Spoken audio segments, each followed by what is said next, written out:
नमस्कार. या भागामध्ये आपण आंतरराष्ट्रीय संबंधाची व्याप्ती किंवा अभ्यास क्षेत्र याचा विचारवंतांनी सांगितलेला क्षेत्र याचा अभ्यास करणार आहोत. या मागील 2 भागामध्ये आपण आंतरराष्ट्रीय संबंधाची व्याप्ती किंवा त्याच्या अभ्यास क्षेत्राचा अभ्यास केलेला आहे. यामध्ये प्रामुख्याने आपल्याला सांगता येतं ते म्हणजे पहिलं आपण पाहिलं की सार्वभौम राष्ट्रराज्यांचा अभ्यास, त्याच्यानंतर राष्ट्रांचे परराष्ट्र धोरणाचा अभ्यास, त्याच्यानंतर राजनय, त्याच्यानंतर विविध सिद्धांत संकल्पना, त्याच्यानंतर आंतरराष्ट्रीय संस्था संघटनांचा अभ्यास, मानवी वर्तन प्रक्रिया साधने यांचा अभ्यास, विचार प्रणालीची भूमिका आणि क्षेत्रीय अध्ययन आदी मुद्द्याचा आपण मागील 2 भागामध्ये अभ्यास केलेला आहे. आता या भागामध्ये आपण आंतरराष्ट्रीय संबंधाच्या व्याप्तीसंबंधी काही विचारवंतांनी त्याचं जे व्याप्ती क्षेत्र सांगितलेलं आहे त्याचा प्रामुख्याने आढावा घेणार आहोत. यामध्ये प्रामुख्याने ग्रेसन किर्क नावाचा आंतरराष्ट्रीय राजकारणाचा अभ्यासक यानं आंतरराष्ट्रीय राजकारणाची किंवा आंतरराष्ट्रीय संबंधाच्या अभ्यासाची व्याप्ती स्पष्ट करत असताना काही मुद्दे मांडलेले आपल्याला दिसून येतात. यामध्ये प्रामुख्याने त्यानं आंतरराष्ट्रीय संबंधाच्या व्याप्तीसंबंधीचे मुद्द्यामध्ये प्रामुख्याने सांगितले ते म्हणजे पहिलं आपल्याला सांगतात ते म्हणजे राज्यपद्धतीचं स्वरूप. आंतरराष्ट्रीय संबंधाच्या अभ्यासामध्ये राज्यपद्धतीचं स्वरूप कसं आहे, म्हणजे आंतरराष्ट्रीय क्षेत्रामध्ये वेगवेगळे राष्ट्र आहेत आणि या राष्ट्रांचं स्वरूप म्हणजे तेथील राज्यपद्धतीचं स्वरूप हे भिन्न भिन्न असलेले आपल्याला दिसून येतं. त्याचबरोबर ज्या राष्ट्रामध्ये हे स्वरूप सारखं आहे, थोडंफार मिळतजुळत आहे, असे राष्ट्र म्हणजे मित्र राष्ट्र आहेत. तर यामध्ये बराच फरक आहे. असे राष्ट्र हे थोड्याफार प्रमाणामध्ये त्यांचे विरोधक किंवा दुसऱ्या गटातील राष्ट्र असलेले आपल्याला दिसून येतं. त्याच्यामुळे आंतरराष्ट्रीय संबंधाची व्याप्तीमध्ये त्या राष्ट्राचं स्वरूप कसं आहे याचा अभ्यास हा महत्त्वाचा ठरत असतो. म्हणजे ते राष्ट्र लोकशाहीवादी राष्ट्र आहे का हुकुमशाही म्हणजे हुकुमशाही प्रवृत्तीचं राष्ट्र आहे याचा प्रामुख्याने विचार करणं गरजेचं असतं. जसं की बघा, पहिल्या आणि दुसऱ्या महायुद्धामध्ये जर आपण वेगवेगळ्या विरोधी गटातील राष्ट्रांचा जर विचार करायचा झाला तर इंग्लंड, फ्रान्स हे लोकशाहीवादी राष्ट्र एका बाजूने होते, तर जर्मनी सारखे हुकुमशाहीवादी राष्ट्र दुसऱ्या बाजूने असलेले दिसून येतात. म्हणजे प्रामुख्याने दुसऱ्या महायुद्धामध्ये इंग्लंड, फ्रान्स, रशिया, अमेरिका हे एका बाजूने होते, तर हिटलर म्हणजे जर्मनी, इटाली, जपान हे राष्ट्र दुसऱ्या बाजूला असलेले आपल्याला दिसून येतात. अर्थात हे जे गट बनलेले होते हे त्यांच्या विचारसरणीच्या आधारावर त्या राष्ट्रांच्या स्वरूपाच्या आधारावर असलेले दिसून येते. म्हणजे आपण जर पाहिलं इंग्लंड, फ्रान्स, अमेरिका, रशियामध्ये जरी साम्यवादी असलं तरी लोकशाही मानणारे राष्ट्र म्हणजे लोकशाहीवादी राष्ट्र दिसून येतात. तर जर्मनी, इटाली, जपान या ठिकाणी हुकुमशाही राजवट असलेली आपल्याला दिसून येते.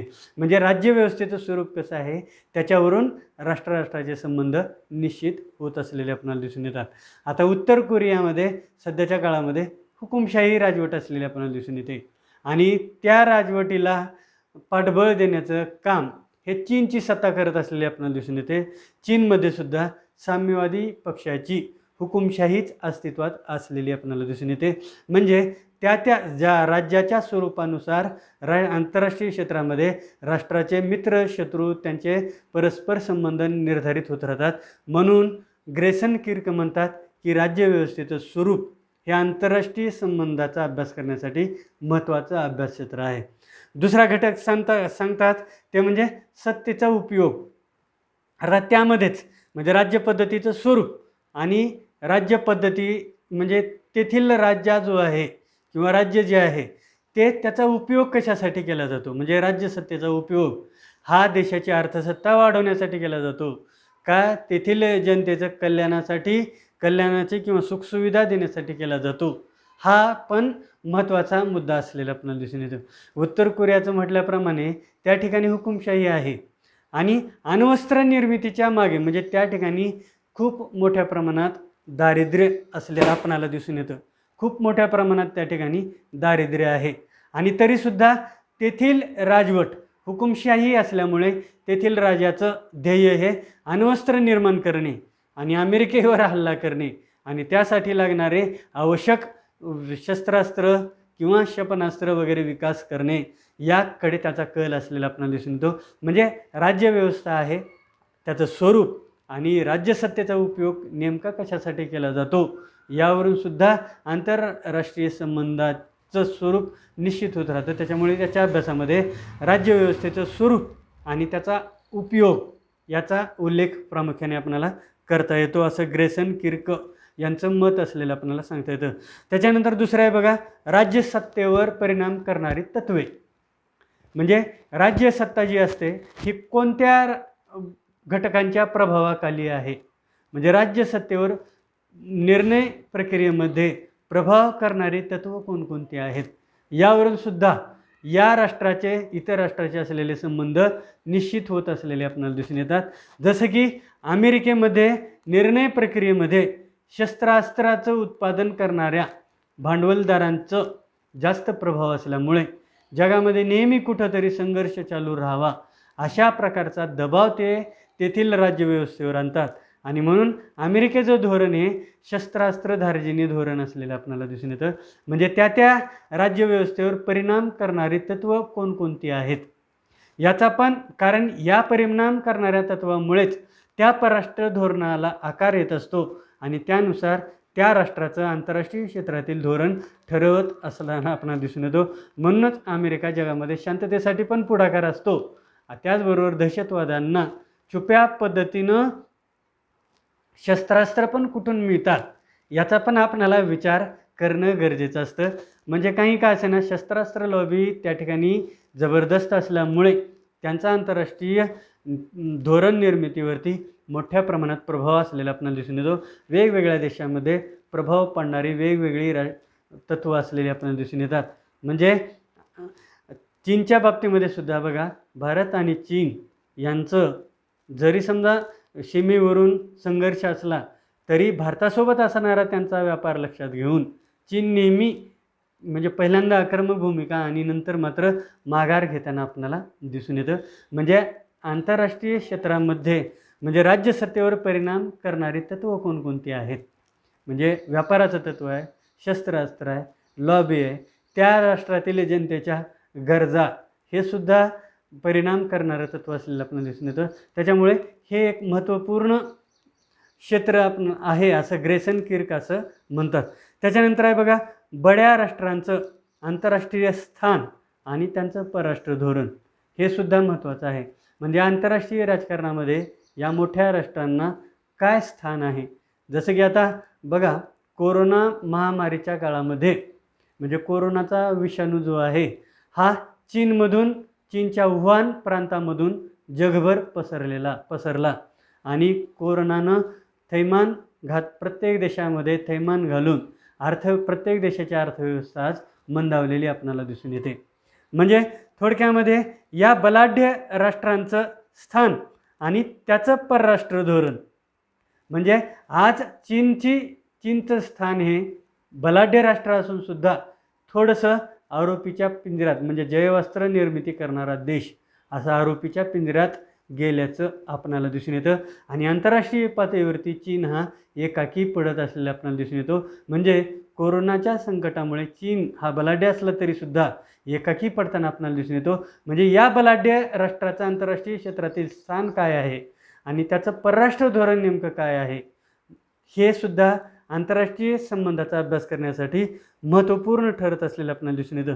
त्याच्यानंतर बघा, आंतरराष्ट्रीय संबंधाचा आधुनिक इतिहास कसा आहे, म्हणजे सध्याच्या काळाचा या आंतरराष्ट्रीय संबंधाचा इतिहास कसा चालत आलेला आहे. म्हणजे आंतरराष्ट्रीय संबंधावरती कुण्या देशाचा जास्त प्रभाव राहत आलेला आहे आणि सध्याच्या काळामध्ये मात्र कशा प्रकारचे आंतरराष्ट्रीय संबंध आहेत. आपणाला माहिती आहे की 1990पर्यंत जगावर दुसऱ्या महायुद्ध ते 1990पर्यंत जगावर अमेरिका आणि रशिया या दोन बलाढ्य सत्तांचा जास्त प्रभाव राहिलेला आहे. त्याच्यानंतर मात्र अमेरिकेचं एकछत्री वर्चस्व राहिलेलं आपल्याला दिसून येतं. परंतु 2000 सालाच्या नंतर चीन हा सुद्धा अमेरिकेच्या बरोबरीने महासत्ता म्हणून आंतरराष्ट्रीय पातळीवर उदयास येत असलेलं राष्ट्र आपल्याला दिसून येतं. म्हणजे या आंतरराष्ट्रीय संबंधाचा इतिहास जर पाहिला तर म्हणजे 1900 दुसऱ्या महायुद्धाच्या नंतर 1945 पासून ते 1990पर्यंत आंतरराष्ट्रीय संबंधामध्ये अमेरिका आणि रशिया यांचे जसे संबंध होते 2000च्या नंतर ते आजपर्यंत सध्याच्या काळापर्यंत अमेरिका आणि चीनचे तशाच प्रकारचे संबंध निर्माण झालेले आपल्याला दिसून येतात. म्हणजे ज्या वेळेला आंतरराष्ट्रीय संबंधाचा आपण अभ्यास करतो त्यावेळेला कोणत्या तरी दोन प्रबळ सत्ता असलेल्या आपल्याला सांगता येतात. दुसऱ्या महायुद्धाच्या अगोदर फ्रान्स आणि इंग्लंड या दोन प्रबळ सत्ता होत्या. दुसऱ्या महायुद्धाच्या नंतर रशिया आणि अमेरिका प्रबळ सत्ता होत्या. सध्याच्या काळामध्ये चीन आणि अमेरिका या प्रबळ सत्ता बनत असलेल्या आपल्याला दिसून येतात. म्हणजे हा इतिहास जर आपण पाहिला तर आंतरराष्ट्रीय संबंधाचं स्वरूप आपल्या लक्षात येतं. म्हणजे आंतरराष्ट्रीय संबंधाचा अभ्यास करण्यासाठी हे इतिहास आंतरराष्ट्रीय संबंधाचा इतिहासाचं क्षेत्रसुद्धा महत्त्वपूर्ण आहे असं ग्रेसन किर्क यांचं म्हणणं असलेलं आपल्याला दिसून येतं. त्याच्यानंतर आहे बघा ग्रेसन किर्क यांनी 5वा मुद्दा सांगितलेला आहे आणि तो म्हणजे स्थिर जागतिक नियमांची रचना. म्हणजे जगामध्ये असं जरी असलं संबंध जरी परिवर्तनशील असले तरीसुद्धा आंतरराष्ट्रीय क्षेत्रामध्ये काही स्थिर नियम असलेले आपल्याला दिसून येतात. म्हणजे स्थिर जागतिक नियमांची रचना कशा पद्धतीची आहे म्हणजे जग कोणत्या नियमामुळे स्थिर आहे किंवा शांत आहे, युद्धापासून दूर आहे, या सुद्धा बाबीचा विचार या आंतरराष्ट्रीय क्षेत्राच्या व्याप्तीमध्ये केला पाहिजे असं ग्रेसन किर्क यांनी आंतरराष्ट्रीय क्षेत्राची व्याप्ती ही 5 विभागामध्ये सांगितलेली आपल्याला दिसून येते. त्याच्यानंतर दुसरे विचारवंत आहेत बघा विन्सेंट बेकर यांनी आंतरराष्ट्रीय संबंधाची व्याप्ती सांगत असताना 7 महत्त्वपूर्ण क्षेत्र सांगितलेले आहेत. यामध्ये उल्लेख करता येतो ते म्हणजे एक आपल्याला आंतरराष्ट्रीय राजनीतीचे स्वरूप आणि प्रमुख शक्ती. म्हणजे आंतरराष्ट्रीय राजकारण कशा स्वरूपाचं आहे आणि याच्यामध्ये कोण्या राष्ट्रांचा जास्त प्रभाव आहे यांचा प्रामुख्याने अभ्यास होणं गरजेचं आहे. म्हणजे आंतरराष्ट्रीय राजकारणाचं स्वरूप कशा पद्धतीचं आहे म्हणजे कोणत्या राष्ट्राचा या आंतरराष्ट्रीय राजकारणावर प्रभाव आहे आणि कोणत्या राष्ट्राचा प्रभाव हा कमी होत आहे, वाढत आहे, या म्हणजे राजकारणाचं स्वरूप आणि या आंतरराष्ट्रीय राजकारणातील प्रमुख शक्ती कोणकोणत्या आहेत याचा अभ्याससुद्धा आंतरराष्ट्रीय संबंधाच्या अभ्यासामध्ये महत्त्वाचा आहे. दुसरं आहे ते म्हणजे आंतरराष्ट्रीय जीवनाची सामाजिक आर्थिक राजकीय क्षेत्रातील रचना. सामाजिक आर्थिक राजकीय जीवनातील रचना. आंतरराष्ट्रीय क्षेत्रातील सामाजिक संबंध कशा प्रकारचे आहेत, आर्थिक संबंध कशा प्रकारचे आहेत आणि त्यावरून राजकीय संबंध कशा प्रकारचे आहेत, या सामाजिक आर्थिक आणि राजकीय जीवनाची रचना हा घटकसुद्धा म्हणजे जर समजा आता सध्याच्या काळामध्ये जर 1-2 देशांना जरी युद्ध करावं वाटत असलं तरी तेथील जनता मात्र युद्ध नको म्हणून या युद्धाचा विरोध करत असताना असलेली आपल्याला दिसून येते. म्हणजे जरी सत्ता प्रमुखांना युद्धाची ओढ असली तरी जनता मात्र शांतता मागत असते. म्हणजे सामाजिक दृष्टिकोनातून पर्यावरण हा सध्याच्या काळामध्ये महत्त्वाचा विषय झालेला आहे. म्हणजे देश कोणता का असेना परंतु पर्यावरणाचं संरक्षण झालं पाहिजे, दहशतवादाचा नायनाट झाला पाहिजे, अशा प्रकारच्या विचार. त्याचबरोबर सर्व मानवांना किमान मानव म्हणून अधिकार मिळाले पाहिजेत, अशा प्रकारची नवीन विचारसरणी म्हणजे सामाजिक संबंध निर्माण होताना आपल्याला दिसून येतात. त्याचबरोबर आर्थिक बाबतीमध्ये सध्याच्या काळामध्ये अर्थव्यवस्थेच्या बाबतीमध्ये एका देशापुरता विचार न करता आंतरराष्ट्रीय विचार लोक करू लागलेले आहेत.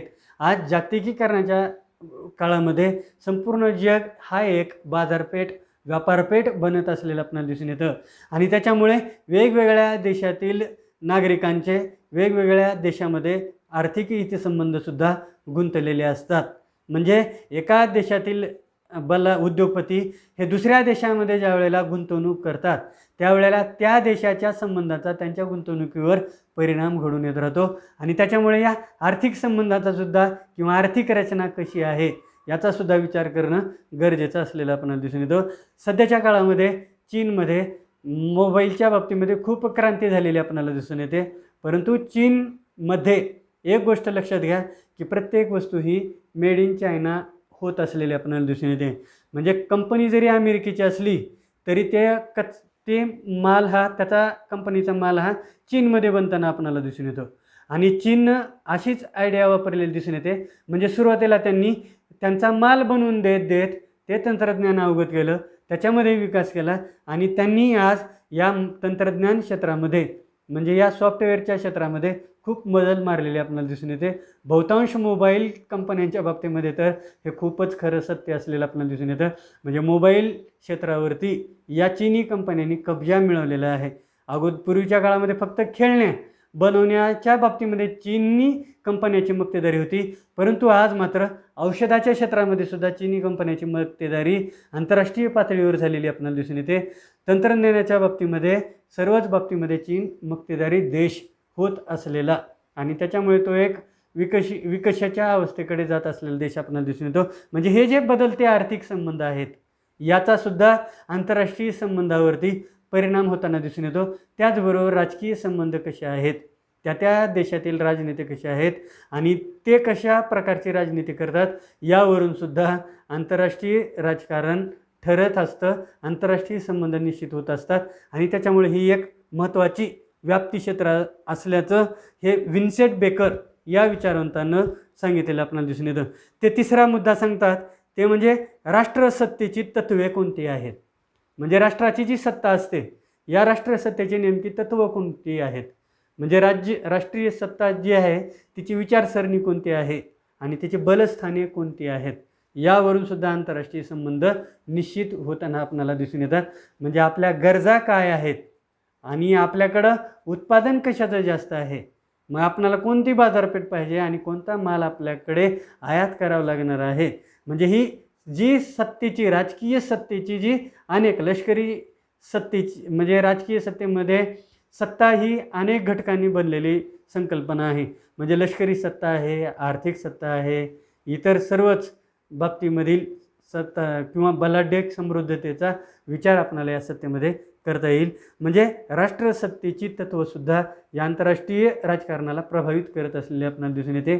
म्हणजे आता बघा मागील 2 वर्षापासून आंतरराष्ट्रीय पातळीवरती कच्च्या म्हणजे खनिज तेलाचे भाव कमी होताना आपल्याला दिसून येतात.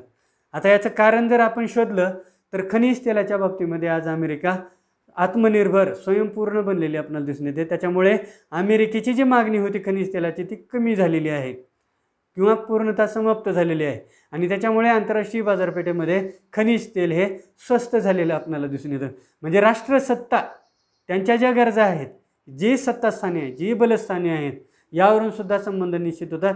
त्यामुळे त्याचा अभ्यास गरजेचा आहे असं विन्सेंट बेकर यांचं मत दिसून येतं. त्याच्यानंतर राष्ट्रसत्तेची साधनं कोणकोणती आहेत, कशामुळे राष्ट्राची सत्ता वाढते याचासुद्धा याच्यामध्ये विचार गरजेचा आहे असं त्यांचं मत आहे. त्याच्यानंतर 5वं आहे बघा, 2 बलाढ्य व अन्य राज्याचे परराष्ट्र धोरण संबंध कसे आहेत. म्हणजे आंतरराष्ट्रीय क्षेत्रामध्ये जे बलाढ्य राष्ट्र असतात त्या राष्ट्रांचे संबंध कसे असतात आणि इतर राष्ट्रांचे त्यांच्याशी संबंध कसे असतात याचासुद्धा अभ्यास करणं गरजेचं आहे. म्हणजे आता सध्याच्या काळामध्ये समजा चीन आणि अमेरिका या बलाढ्य देशांचे संबंध कसे आहेत आणि मग भारत आणि चीन यांचे संबंध कसे आहेत, अमेरिका आणि पाकिस्तान यांचे संबंध कसे आहेत.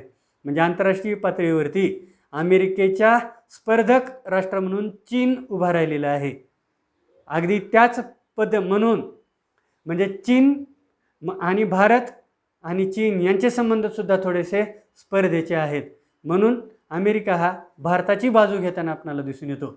म्हणजे पूर्वीच्या आजपर्यंतचा जर इतिहास आपण पाहिला तर अमेरिकेनं पाकिस्तानची बाजू घेतलेली होती, परंतु आज मात्र पाकिस्तानची बाजू घेण्यापेक्षा अमेरिका भारताची बाजू घेताना आपल्याला दिसून येतं. म्हणजे ही बड्या राष्ट्रांचे म्हणजे राष्ट्रसत्तेची साथ 2 बड्या राष्ट्रांचे संबंध कसे आहेत आणि अन्य राष्ट्रांचे संबंध त्याच्यावर निश्चित होत राहतात.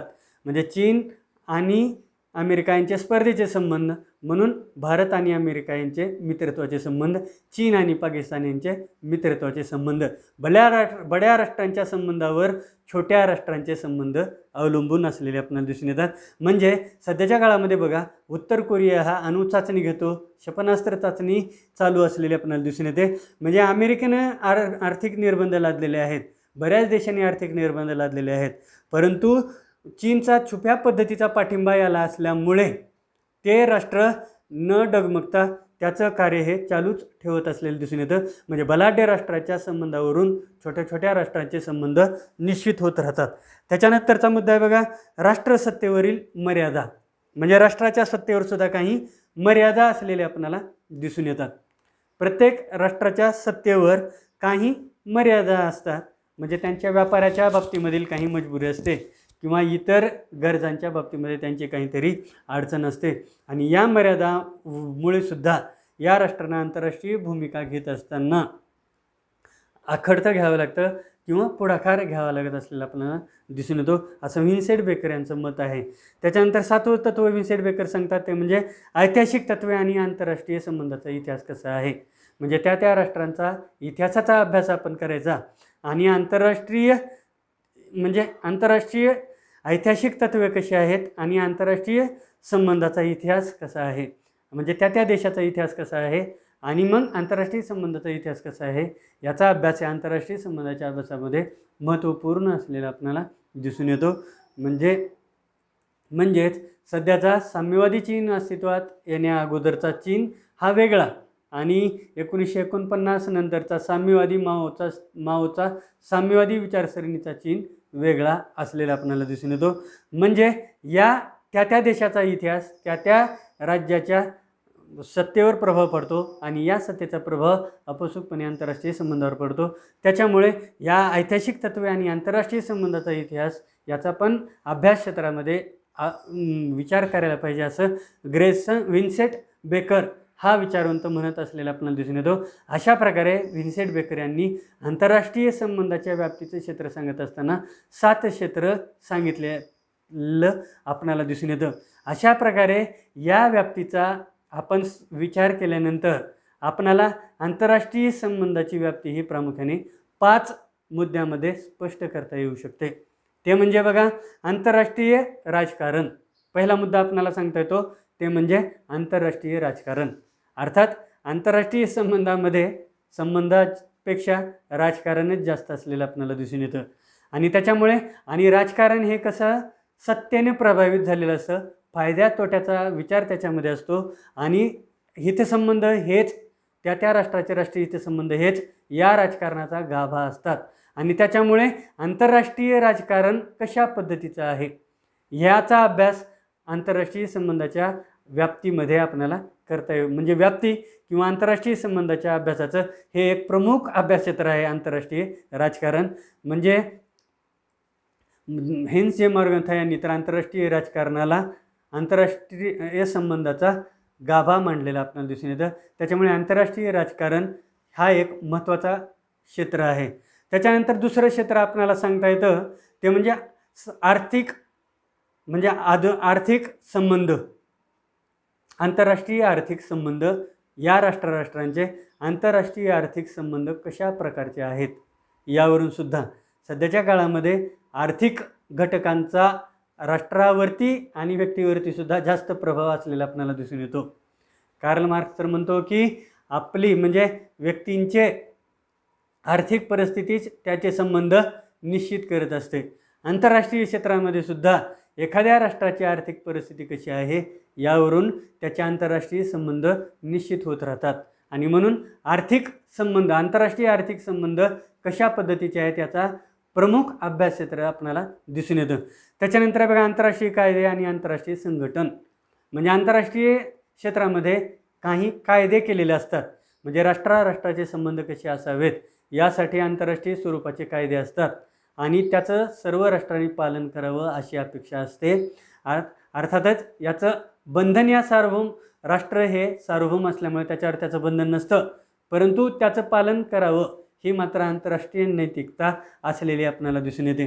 अर्थात आपणाला माहिती आहे बघा की म्हणजे फेब्रुवारी 19मध्ये आपल्या एक पायलट, आपल्या सैन्यामधील पायलट अभिनंदन वर्तमान याला पाकिस्तानी सैन्याने पकडलं आणि नंतर त्याला भारतामध्ये सोडून द्यावं लागलं. अर्थात कशामुळे सोडून द्यावं लागलं? कारण जिनेवा करार, आंतरराष्ट्रीय क्षेत्रामध्ये युद्ध कैद्याच्या बाबतीमध्ये जिनेवा करार झालेला आहे आणि या कराराचे सर्वच देश सदस्य असल्यामुळे युद्ध कैद्यांना कशा प्रकारची वर्तणूक दिली पाहिजे हे त्या करारात असल्यामुळे म्हणजे त्यांनी आपल्या कैद्याला सोडून दिलेलं आपल्याला दिसून येतं.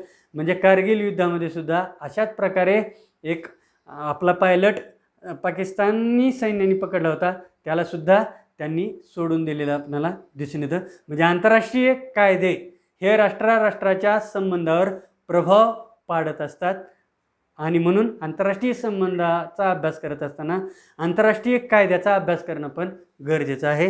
त्याचबरोबर आंतरराष्ट्रीय क्षेत्रामध्ये ज्या युनोपासून त्या अनेक प्रादेशिक संघटना आहेत, या संघटनांचा सुद्धा अभ्यास महत्त्वाचा आहे. त्याच्यानंतर बघा, राजनयिक प्रक्रिया, 5वा मुद्दा आपल्याला सांगता येतो तो म्हणजे राजनयिक प्रक्रिया. म्हणजे त्या देशातील राजनयिक प्रक्रिया कशा पद्धतीची आहे, राजकीय पातळीवरूनचे संबंध त्या देशाच्या सरकारचे कसे आहेत यावरून सुद्धा त्या देशाचे संबंध निश्चित होत असलेले आपल्याला दिसून येतात. म्हणजे इंदिरा गांधी ज्या वेळेला भारताच्या पंतप्रधान होत्या त्यावेळेला आंतरराष्ट्रीय क्षेत्रामध्ये भारताचा दबदबा होता. नंतर तो दबदबा नंतरच्या काळामध्ये आपणाला जाणवला नाही. सध्याच्या काळामध्ये सुद्धा थोडीफार ओळख होताना आपणाला दिसून येते. म्हणजे त्या देशाचं नेतृत्व कसं आहे यावरून सुद्धा त्या देशाचे आंतरराष्ट्रीय संबंध किंवा इतर राष्ट्राचे संबंध निश्चित होत असतात आणि त्याच्यामुळे त्या देशाच्या राजनयिक प्रक्रियेचा सुद्धा, आंतरराष्ट्रीय राजनयिक प्रक्रियेचा अभ्यास हा महत्त्वाचा असतो. शेवटचं 5वं क्षेत्र आपल्याला सांगता येतं म्हणजे इतिहास आणि राजकीय भूगोलाचा अभ्यास. म्हणजे आंतरराष्ट्रीय संबंधाच्या व्याप्तीमध्ये किंवा आंतरराष्ट्रीय संबंधाचा अभ्यास करत असताना इतिहास, आंतरराष्ट्रीय संबंधाचा इतिहास आणि राजकीय भूगोल कसा आहे, बहुतेक राष्ट्राचे संघर्ष हे या भूगोलाभोवती निश्चित झालेले असलेले आपल्याला दिसून येतात. म्हणजे सीमारेषावरूनच बऱ्याच राष्ट्राचे संघर्ष होत असलेले आपल्याला दिसून येतात आणि म्हणून त्या देशांचा इतिहास कसा आहे आणि त्यांचा राजकीय भूगोल कसा आहे आणि यावर सुद्धा या राष्ट्राचे संबंध निश्चित होत असलेले आपल्याला दिसून येतात. अशा प्रकारे आंतरराष्ट्रीय संबंधाचा अभ्यास करत असताना सध्याच्या काळामध्ये आंतरराष्ट्रीय संबंध हा एक स्वतंत्र आणि वेगळा अभ्यास विषय होऊ पाहत आहे आणि त्याच्यामुळे हा अभ्यास विषय म्हणून जसा या आंतरराष्ट्रीय संबंधाचा विकास होत जाईल तसा या आंतरराष्ट्रीय संबंधाच्या अभ्यासाची व्याप्ती किंवा क्षेत्रसुद्धा विस्तारत असलेलं आपल्याला दिसून येतं. अशा प्रकारे हे आंतरराष्ट्रीय संबंधाची व्याप्ती किंवा अभ्यास क्षेत्र असलेलं आपल्याला सांगता येईल. या पुढील काळामध्ये या व्याप्तीमध्ये क्षेत्रामध्ये अजून विस्तार होऊ शकेल, कारण आंतरराष्ट्रीय संबंधाचा जसा विकास होईल तसं त्याचं पण अभ्यास क्षेत्र विस्तारणारच असलेलं आपल्याला दिसून येतं. अशा प्रकारे हे आंतरराष्ट्रीय संबंधाची व्याप्ती आहे किंवा अभ्यास क्षेत्र असलेलं आपल्याला दिसून येतं. यामध्ये प्रामुख्याने अनेक घटकांचा विचार आपल्याला करावा लागतो. या भागामध्ये एवढंच. तोपर्यंत पुढील भागामध्ये आपण आंतरराष्ट्रीय संबंधाच्या अभ्यासाचं महत्त्व याचा विचार करू. तोपर्यंत नमस्कार.